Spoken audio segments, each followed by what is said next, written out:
Football কি শুধু গোল আর ট্রফির গল্প নাকি শত বছরের আবেগ আর ইতিহাস? সবকিছু শুরু ১৯৩০ সালে উরুগুয়ের হাত ধরে প্রথম বিশ্বকাপ জয় দিয়ে। এরপর ১৯৩৪ ও ১৯৩৮ সালে ইতালি টানা দুইবার চ্যাম্পিয়ন হয়ে ইউরোপের শক্তি জানান দেয়।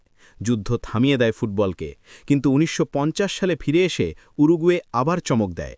১৯৫৪ সালে জার্মানি প্রথমবার শিরোপা জেতে। তারপর ১৯৫৮ ও ১৯৬২ সালে ব্রাজিল টানা দুইবার বিশ্বকাপ জিতে শুরু করে সাম্বা ফুটবলের স্বর্ণালী যুগ। ১৯৬৬ সালে ইংল্যান্ড ঘরের মাঠে জয় পায়। ১৯৭০ সালে ব্রাজিল তৃতীয়বার চ্যাম্পিয়ন হয়ে জুলে রিমে ট্রফি স্থায়ী করে। ১৯৭৮ সালে আর্জেন্টিনা প্রথম বিশ্বকাপ জেতে। ১৯৮৬ সালে ম্যারাডোনার জাদুতে আবার ইতিহাস করে।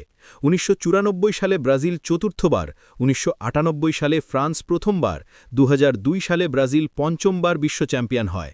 ২০১০ সালে স্পেন নতুন যুগ শুরু করে। ২০১৪ সালে জার্মানি আধিপত্য দেখায়। ২০১৮ সালে ফ্রান্স ফিরে আসে।